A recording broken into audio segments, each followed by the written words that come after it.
Palestine, Lebanon, Iraq, Iran, Sri Lanka, Belarus, Greece और Libya, ये सभी वो देश है जहां की खबरों में बस बर्बादी का मंजर ही दिखाई देता है। कहीं पर ISIS जैसे टेरर ग्रुप्स ने उथल पुथल मचाई है, तो कहीं पर economic crisis, intra country warfare, for example Israel Palestine, तो कहीं पर अमेरिका के लगाए हुए सैंक्शंस की वजह से भीषण महंगाई है। लकीली हमारा देश इन सभी मुसीबतों से बचा हुआ है, लेकिन फिर भी चौंकाने वाली बात ये है कि ये सभी देश UNDP के ह्यूमन डेवलपमेंट इंडेक्स में भारत से कई रैंक ऊपर हैं। ऐसा क्या कारण है कि दुनिया भर की 40 से भी ज्यादा मुख्य रिपोर्ट्स और इंडेक्स में भारत बिल्कुल नीचे है, जबकि कई ऐसे देश भी हैं जिनमें पूरी तरह ज्योग्राफी पर भी सरकार का कंट्रोल नहीं है।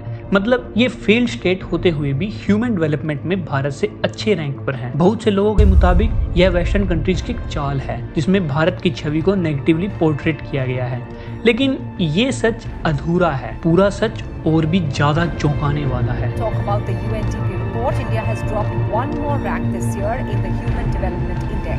132 out of 191 nations, India's score has dropped 1 point since last year. Bharat खुशियों के मामले में चीन, पाकिस्तान, बांग्लादेश, नेपाल और श्रीलंका जैसे पड़ोसी देशों से भी पीछे है। मैं इस रिपोर्ट को बायस्ड रिपोर्ट के तौर पर देखता हूं और उसके पीछे बड़ी वजह मैं आपको बताता हूं।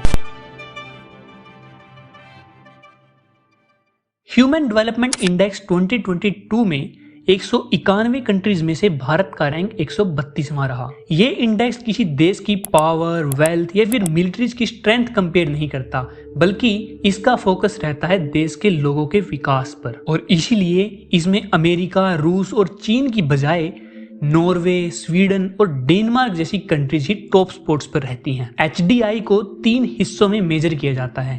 पहला, एक लंबी और स्वस्थ जिंदगी measured by life expectancy at birth. दूसरा, knowledge measured by mean years of schooling and expected years of schooling.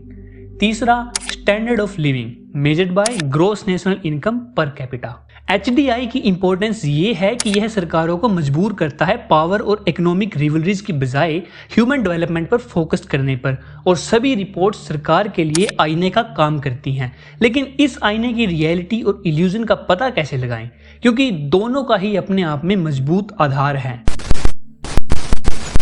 अगर हम आईने को रियलिटी माने तो इसे भारत और श्रीलंका के कंपैरिजन से आसानी से समझा जा सकता है, क्योंकि इन्फ्लेशन, पॉलिटिकल और इकोनॉमिक क्राइसिस झेलने के बाद भी श्रीलंका का रैंक 75 है, जो कि भारत से कहीं बेहतर है। मीडिया में श्रीलंका की रियलिटी कुछ और दिखाई जाती है, लेकिन बात की जाए अगर ह्यूमन डेवलपमेंट की, तो श्रीलंका शुरू से ही आगे है। श्रीलंका की फ्री हेल्थ केयर पॉलिसी 1951 से इफेक्टिव है, जिसके कारण वहां life expectancy at birth 75 years है। फ्री एजुकेशन पॉलिसी ऑफ 1945 के कारण श्रीलंका में लिटरेसी रेट 92.38% है। इसी कारण श्रीलंका का ह्यूमन डेवलपमेंट इंडेक्स में इतना हाई रैंक है। दूसरी तरफ अगर बात की जाए ईरान, इराक और ग्रीस जैसे देशों की, तो ये शुरू से प्रोस्परस कंट्रीज हैं और पिछले कुछ ही दशकों में इनमें उथल पुथल हुई है। इसीलिए ह्यूमन डेवलपमेंट गिरने के बाद भी भारत से बेहतर ही है। वहीं अगर हम आजाद भारत के समय को याद करें, तो उस समय लाइफ एक्सपेक्टेंसी थी 32 ईयर्स एट बर्थ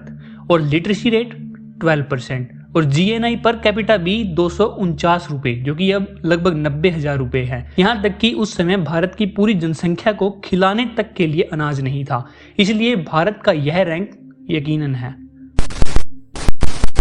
वहीं अगर हम रिपोर्ट्स को इल्यूजन माने, एक भ्रम मात्र समझे, तो इसका भी एक मजबूत काउंटर पॉइंट है। According to this view point, बहुत सारी रिपोर्ट्स में और उनके मेथड्स ऑफ असेसमेंट में मेजर फॉल्ट्स होते हैं, इसलिए ये सभी रिपोर्ट्स मात्र इल्यूजन ही है। इन फॉल्ट्स को हम 3 डायमेंशंस में देख सकते हैं। First one is only assumption, मतलब बहुत सारी रिपोर्ट्स में फैक्ट्स और डेटा ही नहीं होता और बस एजम्पशंस लगाई जाती हैं। कई में तो डेटा कलेक्ट करने का ही तरीका बड़ा अजीब है। For example global hunger index, जिसको रिलीज करता है FAO यानी food and agriculture organization. FAO agency की महत्वपूर्ण स्टडीज में से एक है प्रिवलेंस ऑफ अंडर नरिशमेंट की स्टडी। यह स्टडी करने का मेथड है 4 क्वेश्चंस टेलीफोनिक सर्वे, मतलब फोन पर ही 4 सवाल पूछना। ये फेस टू फेस सर्वे के मुकाबले उतना ट्रस्टवर्दी भी नहीं होता। और इंडिया में देखा जाए तो लोग आमतौर पर अपनी इनकम को अंडरस्टेट करते हैं और अपने आप को ज्यादा डिप्राइव दिखाते हैं। यहाँ एक और गड़बड़ ये भी है कि FAO के अकॉर्डिंग जिनके पास मोबाइल फोन्स हैं वे ज्यादा अमीर हैं। लेकिन भारत के केस में ये एजम्पशंस काफी प्रॉब्लमेटिक है। यहाँ तक कि FAO की वेबसाइट पर तो क्लियरली मेंशन है कि अंडर नरिशमेंट की रिपोर्ट्स का प्रिसीजन लो है, जो कि रिपोर्ट्स की वास्तविकता को ही बदल देता है। रिपोर्ट्स में फॉल्ट्स की सेकंड डायमेंशन है external influence. For example, world bank की एनुअल डूइंग बिजनेस स्टडी में हैवी चाइनीज इन्फ्लुएंस पाया गया। आखिर क्यों कोई रिपोर्ट्स को इन्फ्लुएंस करेगा? इसका सीधा सीधा जवाब है रिपोर्ट्स में फॉल्सिफिकेशन करके अनएथिकली गेन करना। मतलब जिन कंट्रीज की रैंक अच्छी होगी वहीं पर ज्यादा इन्वेस्टमेंट होगा, वहीं भारत जैसे देश के रैंक को मैनिपुलेट कर इकोनॉमिक लॉस पहुंचाया जाता है।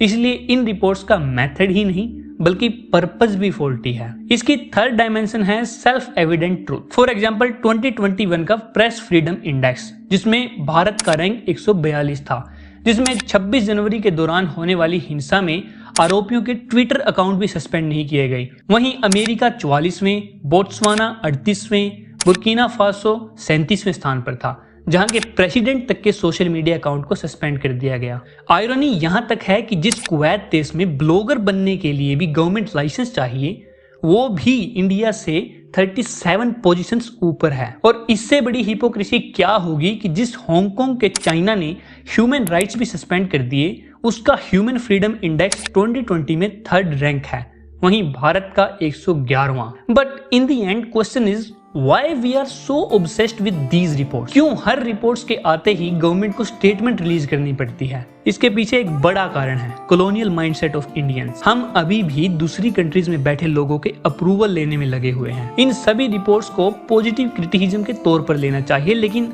हमें अगर ग्लोबल लीडर बनना है तो हमें खुद भी ग्लोबल लेवल के रिपोर्ट्स, इंडेक्स प्रोड्यूस करने चाहिए, जिनका मेथड एंड विजन दोनों ही बेहतर हों।